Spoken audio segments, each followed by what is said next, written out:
Hoy una de las palabras que más se emplea es ¿cómo es? La inteligencia artificial, algo así. Yo creo que yo ayer me fajé con la inteligencia artificial.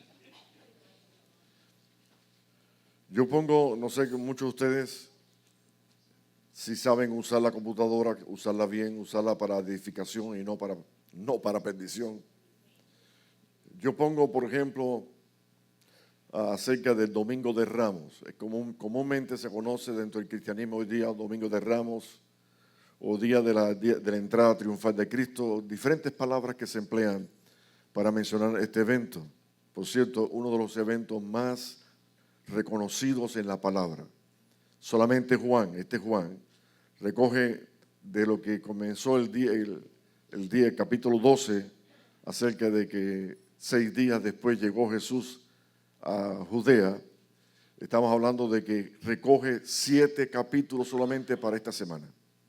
O sea, casi al final del Evangelio de Juan es el reconocimiento de este evento.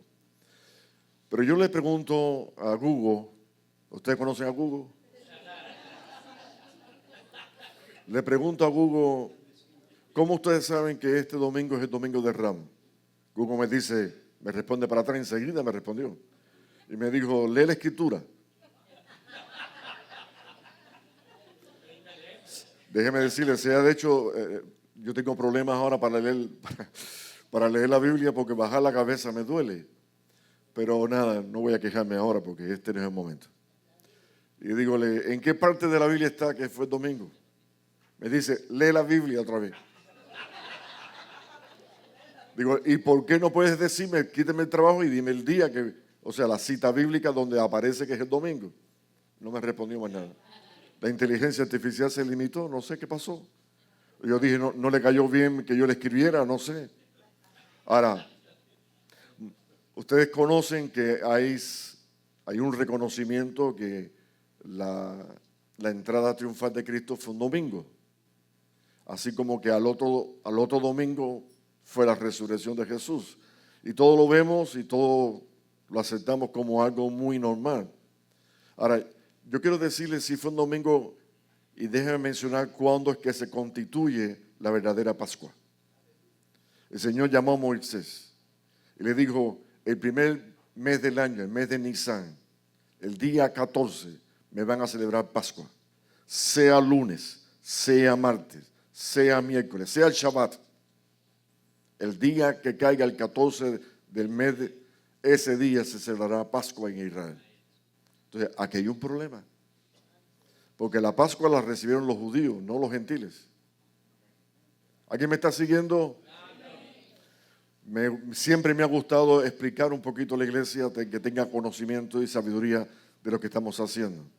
Ahora, ¿qué sucedió? En el año 325 de nuestra era, un emperador llamado Constantino escribió una carta, que no voy a leer, este año no voy a leerla, al concilio de Nicea, para que los obispos y los arzobispos reconocieran un día diferente a los judíos, el día de Pascua o el día de Ramos. Y entonces, ¿qué hicieron? El primer equinoccio de verano, porque hay 2 equinoccios, uno de verano y otro de otoño. En el equinoccio de verano, primeramente, ¿qué cosa es equinoccio? Equinoccio es cuando la noche y el día tienen la misma duración. O sea, el día tiene, vamos a decir, 12 horas, la noche tiene 12 horas. O sea, cuando se logra ese equilibrio entre la noche y el día, es el primer equinoccio, que es de verano.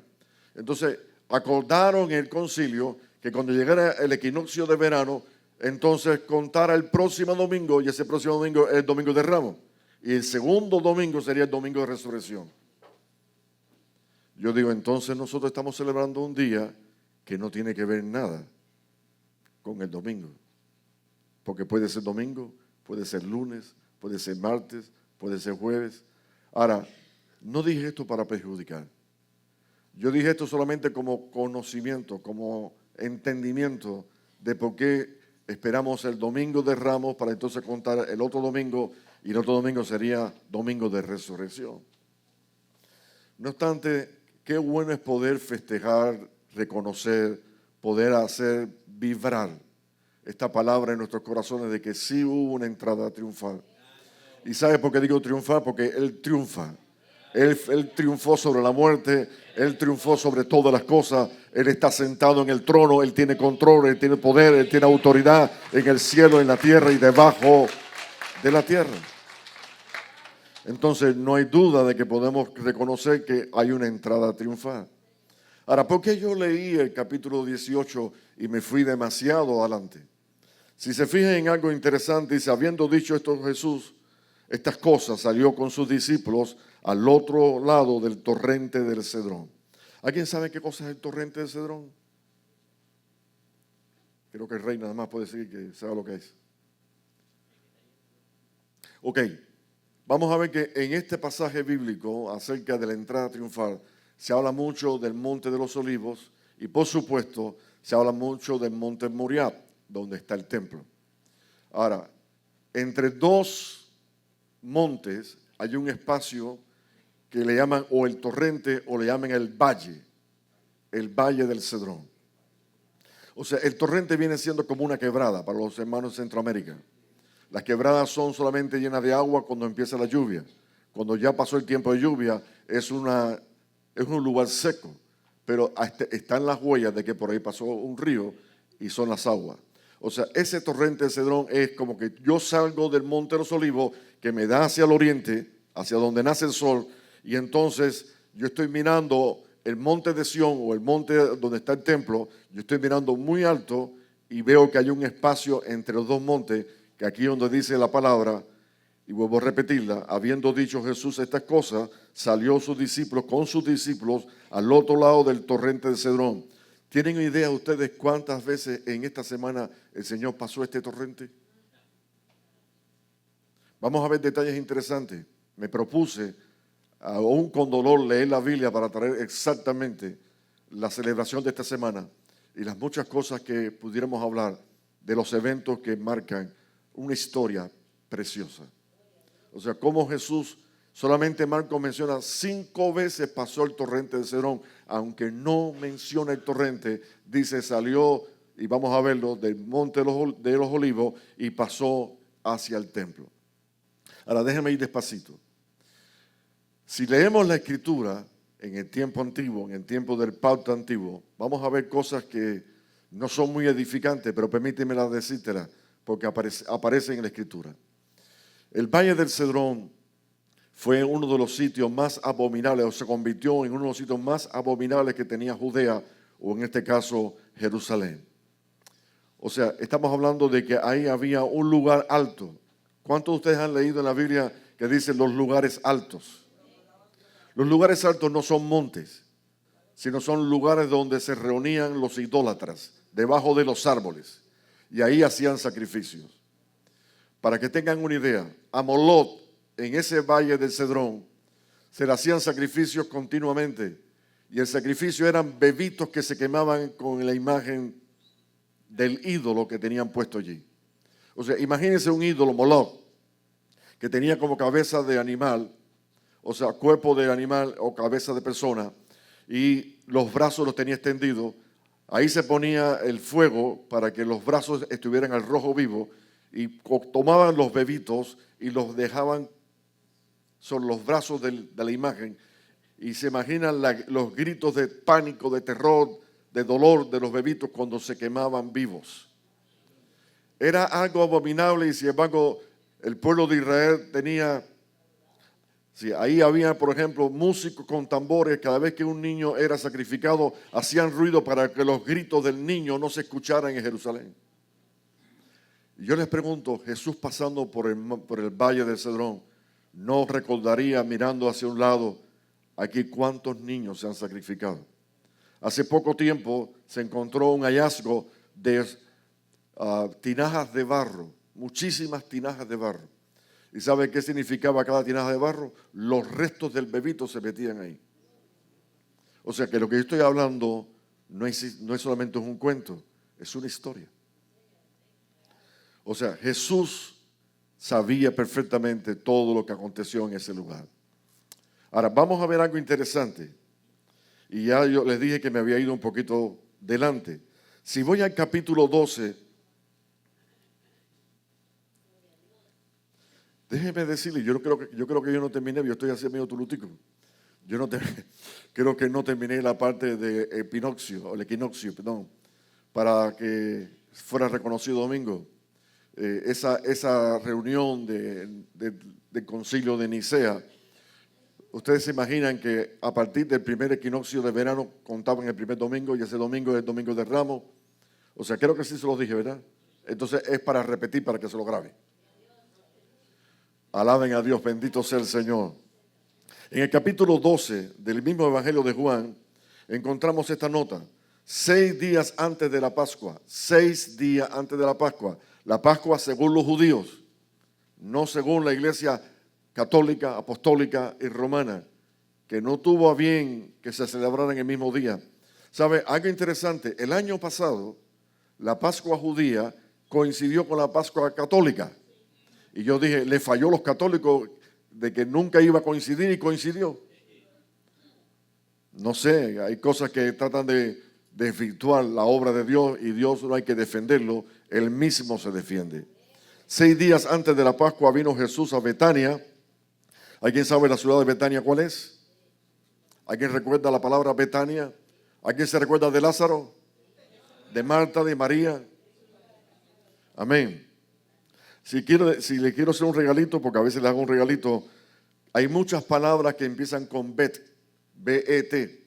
Si digo, por ejemplo, Betania significa, en este caso, la casa de frutos, casa de frutos. Por ejemplo, Bet-Fahet es la casa de los olivos verdes. Bet-Lehem, casa del pan, que es Belén. O sea, cada vez que usted lea la palabra Bet, B-E-T, ya usted puede ponerle casa. Por ejemplo, el cementerio que estaba a la orilla del costado del Monte de los Olivos se llama Bet Shalom, que significa casa de paz. O sea, es un regalito para que alguien me invite a comer hoy, simplemente. O sea, 6 días antes de la Pascua, no es normal que llegue Jesús 6 días antes del festejo, sino que había algo que iba a acontecer muy poderoso, muy grande. O sea que iba a suceder algo que es la revelación de una profecía, de un cumplimiento profético que aparece en Zacarías capítulo 9, verso 9, después lo voy a leer. Y dice, Jesús llegó a Betania, donde estaba Lázaro, Lázaro vivo, no muerto. Dice, el que había estado muerto y quien había resucitado de los muertos. Y le hicieron allí una cena. O sea, imagínense una cena donde Marta servía y María no.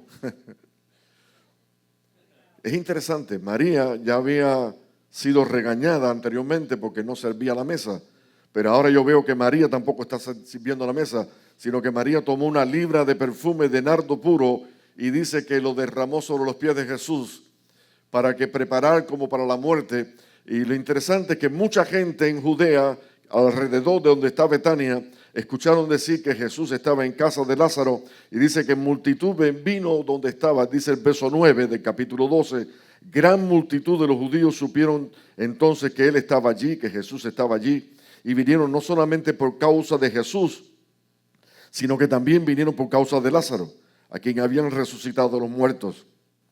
Pero los principales sacerdotes acordaron dar muerte también a Lázaro. Y yo quiero decirte, cuando tú bien sirves a Dios, también bien te puede buscar un gran problema. Vuelvo a repetir, cuando tú bien sirves a Dios, como en este caso Lázaro, que es un testimonio vivo, que no dejó de dar testimonio de lo que había sucedido, es también un grave problema, o es una situación bastante peligrosa. Dice, porque por causa de Lázaro, muchos de los judíos se apartaban y creían en Jesús, por lo cual determinaron matar también a Lázaro. Vamos a ver según los evangelios, porque Juan recoge partes, Lucas recoge algunas partes, Mateo recoge partes, pero quiero mencionarles a Marcos. Marcos capítulo 11. Noten las veces que se menciona Jerusalén, las veces que Jesús subió. Si Dios me permite, en lo que ustedes buscan Marcos 11, si Dios nos permite a mi esposa y a mí, que algún día regresemos a Israel de visita, Uno de los lugares que yo quiero estar, de verdad lo digo con todo mi corazón, es la pared sur de la muralla antigua de Israel. Cuando uno viene bajando desde lo que es la puerta dorada, por donde entró Jesús, que es lo que voy a decir ahora, por donde entró Jesús al templo, uno llega a lo que es la parte de la esquina de la parte sur, y hay una escalinata donde hay un lugar de sacrificio o donde hay un lugar de purificación. Ahí se encontró una escalinata, o sea, de los tiempos de Cristo. O sea que si yo voy a recomendar o alguien me preguntara de todos los lugares que tú recorriste, ¿cuál es el lugar que tú crees que haya sido más exacto, más seguro de que Cristo haya puesto los pies en ese lugar? En realidad es muy difícil definir en tantos lugares que Cristo puso los pies, pero en ese sitio donde está esa escalinata que data del tiempo de Cristo, para entrar precisamente a lo que es el patio del templo, por ahí pasó Cristo varias veces. O sea que yo quiero sentarme solamente en la escalinata, sentarme un ratico, hacer mi oración en ese lugar. Toléreme un poco de locura. Alabado sea el Señor, porque yo estoy seguro que en uno de esos escalones Cristo puso los pies. Claro, Cristo está aquí hoy, sus pies están en este lugar. No quiero confundir a nadie, simplemente le dije, pensé en voz alta, si algún día regreso a Israel, yo solamente que me dejes en Jerusalén, no me lleves a otra parte. Yo tengo, no sé, un aprecio.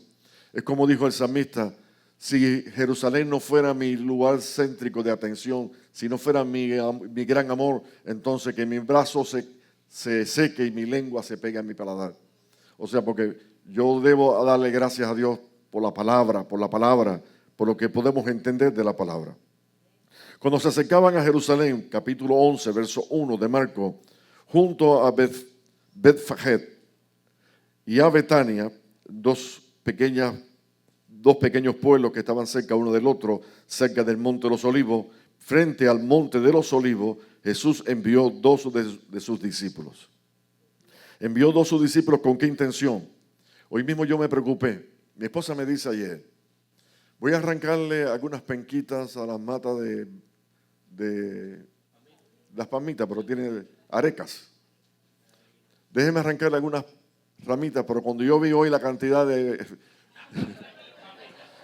ya yo cuando regrese a la casa voy a fijarme en la matica, qué quedó de la matica.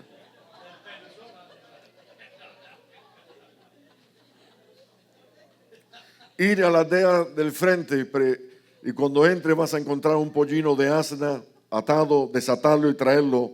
Y si alguien les pregunta acerca de lo que están haciendo, le dirás, el maestro lo necesita y se lo va a devolver. Efectivamente, cuando están en Betfagé, frente al Monte de los Olivos, llegando se encuentra ahí mismo en la esquina un pollino de asna. Estaba atado, lo desataron y efectivamente vinieron a preguntarle quién les dio autoridad a ustedes para zafar este animal. Y él dijo, el maestro lo necesita, Cristo lo necesita. Pues no hubo más preguntas, no hubo más comentarios, le entregaron el animalito. Ahora, hay algo interesante, en este mismo púlpito hace mucho tiempo, un predicador dijo que Cristo entró en Jerusalén montado sobre el Cádila de 0 millas del año. Y si Cristo entró montado sobre un Cádila hace 0 años, entonces ¿por qué yo no voy a tener un Cádila? Y un tonto de la iglesia, que no está aquí ahora, salió corriendo cuando terminó el servicio directo al dealer a comprar el carro más caro que había. Vamos un momentico a Zacarías, ¿qué dice? Porque es un cumplimiento profético. Y si lo alabas te gozas. Zacarías 9:9, para que se cumpliera la escritura. Dice así las palabras, alégrate mucho, hijo de Sión, da voces de júbilo, hija de Jerusalén. He aquí tu rey vendrá a ti justo, salvador, humilde. ¿Cómo viene? Humilde, cabalgando sobre un pollino de asno, dice sobre un pollino hijo de asna. Dice, viene cabalgando hacia ti sobre un asno, y dice la palabra anteriormente, viene humilde, viene sencillo. Si ustedes se fijan, por ejemplo, historias como la de David cuando quiere ungir a Salomón por rey, él le dijo, buscar un asno y que monten a mi hijo sobre el asno. Porque usted puede ir a caballo o puede ir montado sobre un burrito, para decirlo de otra manera. Pero el caballo representa fuerza, poder, pero el asno representa trabajo, sencillez, humildad. O sea, si alguien va montado sobre un asno, no representa a un rey grande, poderoso, sino representa a alguien humilde y sencillo. O sea, Cristo entró en Jerusalén montado sobre un pollino de asno que nadie había montado anteriormente. Y es curioso, ¿cómo es posible que ese animalito no se puso majadero cuando vio que Jesús se le montó encima? La palabra dice que recorrió todo aquel tramo montado sobre el pollino de asna, y la palabra reconoce de que no hubo incidente ni hubo problemas con aquel animalito. O sea que estamos hablando de que para que se cumpliera la Escritura, Dios tomó control de todas las cosas y dice, Él venía bajando el Monte de los Olivos hacia el torrente de lo que es el Valle del Cedrón, y dice, y comenzó a subir hacia Jerusalén. Ese es un recorrido que tiene más o menos aproximadamente de 1 a 2 millas de distancia. O sea, la gente comenzó a unírsele, los que estaban en casa de Lázaro, que vinieron a ver a Jesús y también vinieron a ver a Lázaro, más multitudes comenzaron a unírsele. Si ustedes se fijan en el mismo Evangelio de Juan, dice que habían unos griegos interesados en conocer a Cristo dentro del mismo contexto, y dice que subieron también. O sea, como que había una multitud, estamos hablando de una gran cantidad, que vino para que se cumpliera la Escritura. Y daban voces como Hosana, que significa sálvanos, sálvanos. Hosana, vamos a leer un poquito.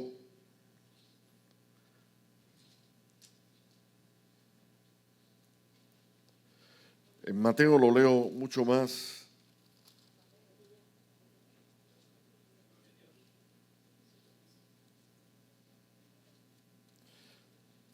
Me disculpan un segundito solamente. En Mateo capítulo 21, verso 4, especifica y dice, todo esto aconteció para que se cumpliese lo dicho por el profeta cuando dijo, decid a la hija de Sión, he aquí tu rey viene a ti, manso, sentado sobre un asna, sobre un pollino, hijo de animal de carga. O sea, no es un animal que representa poder, belleza, autoridad, sino que representa sencillez, humildad, y ese fue Cristo. O sea, Cristo no entró en Jerusalén montado sobre un Cadillac, entró montado sobre un transportecho. ¿Alguien me entendió lo que quise decirles? Porque de aquí podemos ver que sacan doctrinas. De cualquier expresión fuera de contexto pueden hacerte ver una doctrina que realmente no aparece en la Escritura. El Cristo que tú y yo predicamos es sencillo. No es un multimillonario. Alguien le preguntó una vez, Señor, ¿dónde tú vives? O sea, muéstrame la casa, dime el zip-code, ¿dónde es que tú vives? Y él dijo, la zorra tiene guaridas, las aves de los cielos tienen nidos, pero el Hijo del Hombre, que es Cristo, no tiene ni donde recostar su cabeza. O sea, si tú quieres ser mi discípulo, deja todo y sígueme. Toma tu cruz y ven en pos de mí.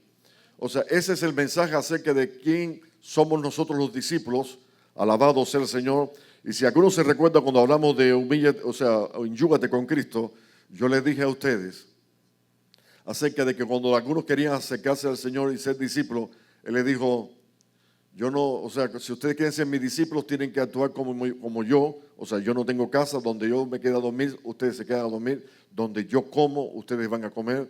Donde yo duermo, ustedes van a dormir. O sea, todo lo van a hacer junto conmigo. Si usted quiere ser un discípulo de Cristo, fíjense, es todo unido, sincronizado, o sea, totalmente en sintonía, todo juntamente con Cristo, vivo con Cristo, hablo con Cristo, me levanto con Cristo, me acuesto con Cristo. Es una locura, pero es Cristo. Y ese verdaderamente es el discípulo del Señor. Alabado sea el Señor. O sea, repito, porque lo cambié de página. Ok. Decir a la hija de Sión son las palabras de Zacarías 9:9. Aquí tu rey viene a ti, manso, sentado sobre un asna, sobre un pollino, hijo de animal de carga. Y los discípulos hicieron como Jesús les mandó, y trajeron el asna, el pollino, y pusieron sobre él sus mantos, y se sentó encima. Y la multitud, que era muy numerosa, una gran multitud, tendían sus mantos en el camino. O sea, las alfombras rojas no eran como las de hoy, eran los mantos de cada uno de ellos, y cortaban ramas de los árboles y las tendían en el camino, y la gente que iba delante y la que iba detrás aclamaban diciendo: Hosana, sálvanos, hijo de David, bendito el que viene en el nombre del Señor, Hosana en las alturas, bendito sea el Señor. La gente mandaba a callar, los fariseos mandaban a callar, y él les dijo: dejadlo, porque si ellos no lo hacen, las piedras lo harían. O sea, estamos hablando de que se cumplía la palabra profética escrita y predicha 700 años antes de Jesús. Y dice: y cuando entró en Jerusalén, toda la ciudad se conmovió diciendo: ¿quién es este? Y la gente decía: este Jesús, Jesús el profeta de Nazaret de Galilea. Y entró Jesús en el templo y echó fuera a todos los que vendían, y dice, compraban a los cambistas. Bendito sea el nombre del Señor. Hay algo interesante. No sé si lo podrán ver, yo solamente les voy a leer. Yo leí ahora mismo la historia según Mateo y la voy a leer ahora Marcos. Cuando Jesús entra en Jerusalén, verso 11, capítulo 11, verso 11, cuando Jesús entró en Jerusalén en el templo y habiendo mirado alrededor todas las cosas como ya anochecía, se fue a Betania con los 12 apóstoles. Allí Mateo dice que cuando él entró triunfando, él es el vencedor, el gran triunfador. Cuando él entra en Jerusalén, él comienza a ver los vendedores, los cambistas, todos los que perjudicaban, entorpecían la obra, el sacrificio, y comenzó a echar afuera los animales. Pero dice Lucas que cuando él entró, era ya tarde en la noche y se fue a Betania. O sea, algunos dirán: me encontré una contradicción. Vamos a empezar porque Mateo estaba allí. Mateo no tiene que preguntarle a nadie por los sucesos, él mismo los cuenta, pero Marcos no estaba allí. Marcos indagó y Marcos escribió lo que le contaron acerca de este evento. Hoy mismo cuando yo entré a la iglesia, yo dije, no sé si me limito a hablar acerca de lo que para mí es algo muy serio. No debe existir nada dentro del templo de Dios que pueda desviarte la atención. Yo creo que todos nosotros cuando llegamos a la iglesia estamos aquí para alabar, para bendecir y para recibir de Dios. Y nada debe impedirme o debe afectarme. ¿Alguien cree lo que estoy diciendo? O sea, yo no puedo ser de piedra de tropiezo a ninguno de ustedes. Si alguien reconoce que ha sido piedra de tropiezo, debería pedir disculpas. O sea, este es un lugar santo, es un lugar separado, dedicado a la obra de Dios, dedicado a la prédica del Evangelio. O sea, Dios permite que prediquemos la palabra porque la palabra misma es edificante, es algo que ayuda, que bendice al pueblo de Dios. Por eso estamos siempre atentos a cada palabra que se lee, a cada expresión, a todo lo que se predica, porque uno cree que esta palabra es viva y eficaz y es penetrante y produce el efecto para el cual Dios la envía.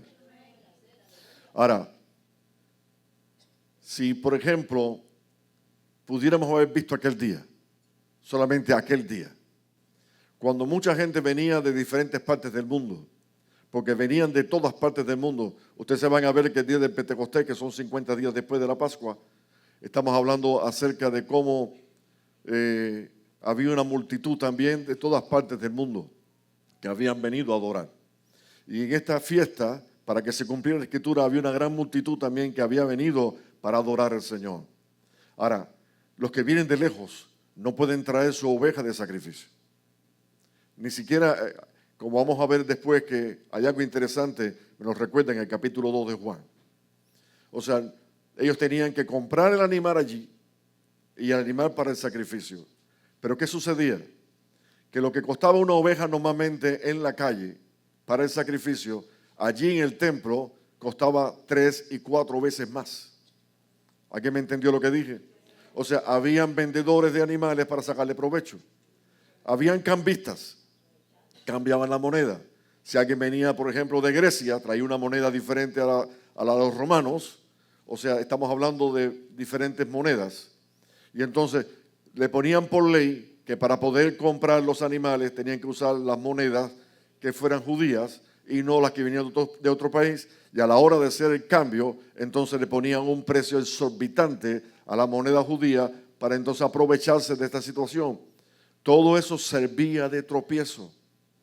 Dice la palabra que el Señor se indignó y comenzó a volcar las mesas de los cambistas y comenzó a soltar los animales.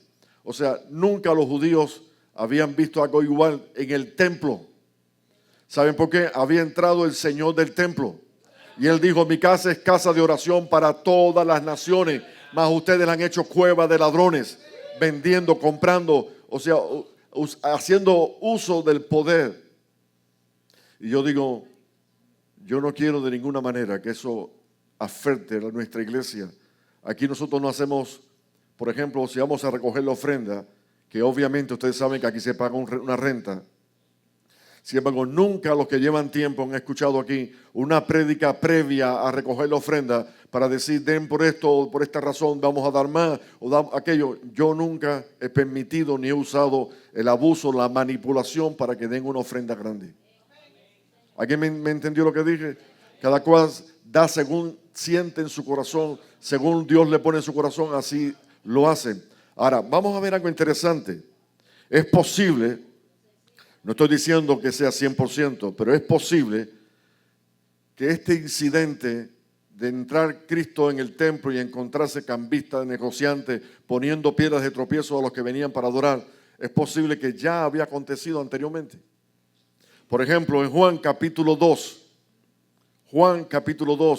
o sea, antes de que Jesús llegara a Samaria y viera a Samaritana, antes de que Nicodemo fuera a visitar a Jesús de noche, antes de que, por ejemplo, Jesús hiciera la oración final en capítulo 17, estamos hablando mucho antes.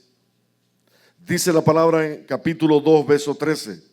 Estaba cerca la Pascua de los judíos y subió Jesús a Jerusalén y halló en el templo a los que vendían bueyes, ovejas, palomas y a los cambistas allí sentados. Y haciendo un azote, una vez un pastor me discutió. Yo no discuto con nadie. Yo comparto opiniones. Yo me reúno con alguien, vamos a hablar de la Biblia, hablamos de la Biblia, pero si llegamos al punto de discusión, yo no tengo nada que ver con eso. Yo no discuto la palabra. Si puedo aportar algo, pues nada, para mí es un placer poder compartir la Escritura con otro y poder enseñar, porque para mí ha sido siempre de mucho beneficio y de bendición poder enseñar la palabra. Dice aquí que se hizo un azote. El hermano decía que él no puede hacer un azote para golpear a la gente que estaba allí. Y yo le dije estas palabras: si yo hubiera estado allí y fuese un vaso de tropiezo, o si tú hubieses estado allí y hubiese sido un vaso de tropiezo y le pasaba al alcance de Jesús, tú cogías un latigazo. Porque la palabra dice que el Señor azota a todo el que recibe por hijo y lo disciplina y lo azota para que pueda ser corregido. Se hizo un azote de cuerda y echó fuera del templo a todos. No dice animales, lo dice en un término humano. A las ovejas también, a los bueyes, y esparció también las monedas de los cambistas y volcó las mesas. Y dijo al que vendía las palomas: quitar esto de aquí. No hagáis de mi casa, de la casa de mi padre, casa de mercado. O sea, fíjense cómo el contexto te saca de lo que es la última semana, 6 días antes de la Pascua, cuando Jesús entró en el templo de Jerusalén. Y esto está mucho antes. O sea que si esto está puesto en Escritura y está puesto en contexto o está puesto en un orden cronológico, quiere decir que esto aconteció 2 veces. Y el único animal que cae 2 veces en el mismo error, yo no voy a decir quién es. Miren, soy el pastor de la iglesia Benecer hasta el día de hoy. Aunque hoy me dijeron que ayer esto aquí fue tremendo, que ya no hace falta que yo predique. Y así son las cosas. Todo tiene un tiempo, todo tiene un principio, todo tiene un final.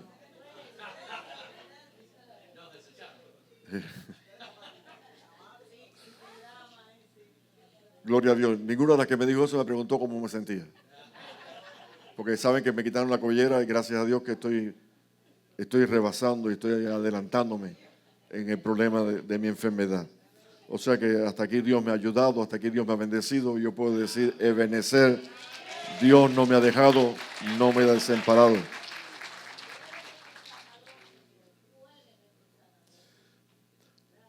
En lo que es la teología, muchas veces Es necesario que uno busque el significado o el propósito o la intención de las palabras cuando se escriben. O sea, si le está escribiendo, a quién le está escribiendo, desde dónde está escribiendo, cuál es el problema que motivó que se escribiera.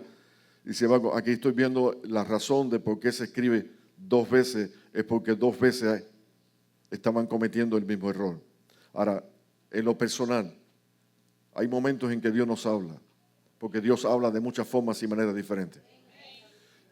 Y para mí sería un gozo de que todos salieran con edificación, o sea, que pudieran entender lo que prediqué. Y simplemente caminamos una semana con Cristo. Y es una bendición poder caminar con la Biblia un tiempo con Jesucristo. Pero quiero decirlo en lo personal. A veces Dios nos ha hablado más de una vez de un problema. Voy a repetir. A veces Dios nos ha hablado más de una vez de un problema. Y el problema se prolonga. Y el problema se vuelve a repetir. Ahora yo pregunto, después que Dios nos ha hablado varias veces de un problema, yo pienso que la responsabilidad sobre lo que acontece debido a ese problema, creo que debemos pagar nosotros mismos con esa responsabilidad. En una ocasión el Señor, a través del Espíritu, me hizo entender que lo que yo necesitaba en un momento determinado no era precisamente una oración. Deje si me explico y me puedo dar a conocer lo que quiero comentarles. O sea, como el Espíritu me trata, habla conmigo en el sentido que yo siento que ministra mi corazón, me dice, no es necesariamente la oración lo que yo espero de ti, sino un cambio, una reforma. Un cambio, una reforma. Ya hay algunos de ustedes que es hora de cambios, es hora de reformas. Es hora de que pongamos atención y no digamos amén desesperadamente y después amén, que significa así sea. No sucedió porque no quisiste, no tuviste la intención y el propósito, porque yo pienso, nadie aquí se pierde por falta de consejo, nadie se pierde por falta de palabra. Yo pienso que todos nosotros somos responsables delante de Dios de lo que el Señor espera y determina en nuestras vidas. ¿Te imaginas que 2 veces el Señor haya entrado en el templo, entró airado? Yo quiero decirle que Cristo se enoja, tiene ira. En el Salmo número 2 dice, su ira de repente se inflama. Como diciendo, tengamos cuidado, no contristece a Cristo, al Hijo, porque el Hijo tiene ira y explota. Alabado sea el nombre del Señor. Quiere decir que cuando usted viene a la iglesia, puede esperar un chiste. ¿Por qué no? Una palabra que trato como les dije a ustedes de las penquitas, creo que acabaron con mis maticas. Y yo sabía que se iban a reír, pero también juntamente con el mensaje puedo tener una palabra seria, una palabra que edifica, una palabra que evita, una palabra que si sucedió años atrás, está escrita a nosotros para que nosotros no caigamos en los mismos errores. ¿Alguien entiende lo que estoy diciendo? O sea, si el Señor me tratara con mi vida acerca de que no seamos de tropiezo los hermanos, es porque Él tiene razón. Esto lo he dicho alguna vez. Hace muchos años atrás, cuando teníamos el programa de radio, recuerdo que nos reunimos un grupo como de 40 pastores en este mismo templo. Los primeros que comenzaron a hablar de los milagros que el Señor había hecho con sus vidas, de los testimonios tan poderosos, y realmente escuchábamos y decíamos amén. Esperamos que cada pastor diga el testimonio como fue, o sea que fue para edificación. Pero de repente un hermano que hace mucho tiempo no lo veo, me pidió la palabra y me dijo, aquí habló el hermano tal, el pastor Mascual, habló el otro pastor y habló de los testimonios, de las proezas, de los milagros, de tantas cosas grandes. Y él dijo, ¿y por qué a partir de ahorita, por qué a partir de este momento nosotros no hablamos acerca de los fracasos, de los problemas que hemos tenido, de los errores que hemos cometido como pastores? Mire, yo sé lo que es la presencia de Dios. Yo no soy emocionalista, yo sé lo que es la presencia de Dios. La presencia de Dios cayó en este lugar y comenzó uno de los pastores que había dado testimonio de las maravillas que Dios había hecho a través del Espíritu, fue el primero que se quebrantó y comenzó a llorar. Y lloraba y de pronto no había quien lo parara. Y por allá por la esquina comenzó otro pastor a llorar. Y así la iglesia completa, de los 40 y tantos que habíamos, todos caímos bajo ese poder de Dios, donde reconocíamos de que no somos tan perfectos, que no somos tan buenos, sino que también Dios demanda de nuestras vidas el testimonio. Alaba a Dios. Ahora, lo interesante de lo que estoy diciendo ahora es que no le pega a casi nadie, porque creo que pastor y algunos más que hay aquí, pero son poquitos. Y algunos dirán, el pastor es el responsable, él es el que va a pagar por las cosas que no fueron bien hechas. Pero yo estoy dando gracias a Dios porque la iglesia, a pesar de pruebas y luchas, porque hemos tenido pruebas y luchas, la iglesia está caminando. La iglesia está creciendo. Los hermanos saben que la palabra tiene poder. Los hermanos saben que esto que leímos en la Escritura para el tiempo de Cristo, mis hermanos, está escrito para que no suceda y ni se repita otra vez. El Señor viene pronto. La noche está avanzada. El día ya se acerca. O sea, vistámonos con las armas de la luz, porque el Señor viene pronto. Yo le pregunté a un hermano, creo que fue hoy, le pregunté, o la semana pasada, y le dije, ¿cuántos de ustedes le viene a la memoria el hecho de que Cristo ya está pronto al venir? O sea, se acerca a la presencia del Señor. No sé si le he comentado a algunos de ustedes esta experiencia, pero quiero decirles, es bueno que le pidan a Dios, Señor, venga tu reino. Hágase tu voluntad así en el cielo como en la tierra. Venga tu reino a mi vida. Y que cuando tú vengas me halles haciendo lo que es correcto, lo que te agrada, lo que es para bendición. Mis hermanos, la tentación está como al doblar de la esquina. El enemigo está como león rugiente buscando a quien se come. No sé si me están escuchando o ya quisieran que terminara. Ya estoy terminando. Pero la tentación es algo que es poderosa. Y dice la palabra que Dios nos ha permitido una tentación mayor de la que podamos soportar. Yo sé que en la Reina Valera dice una prueba mayor, pero en los manuscritos principales dice una tentación. O sea, no te ha venido una tentación que tú no puedas soportar. Sí la puedes soportar. Esto lo dije una vez, creo que el rey lo repitió, porque me acuerdo que lo repitió. Si usted es tentado y ora 5 minutos nada más antes de caer en la tentación, usted no cae en tentación. 5 minutos. A veces pensamos que 5 minutos es poquito. Mire, yo tengo una bicicleta estática que me dieron para hacer ejercicio. Y le pongo 10 minutos. Y cuando voy por 5 digo, no, aquí se acabó. 5 es demasiado. Qué bueno que no me pusieron mala cara. Por favor, si te sientes en tentación, 5 minutos. Pídele a Dios que te libre. 5 minutos, pídele que te libre. Y vas a ver si lo que yo estoy diciéndote es verdad o es mentira. Gloria a Dios. Cristo entró en Jerusalén. Si ustedes quieren ver lo que dije, porque no voy a regresar para atrás, en Marcos capítulo 11, repite, 5 veces entró en Jerusalén, 5 veces.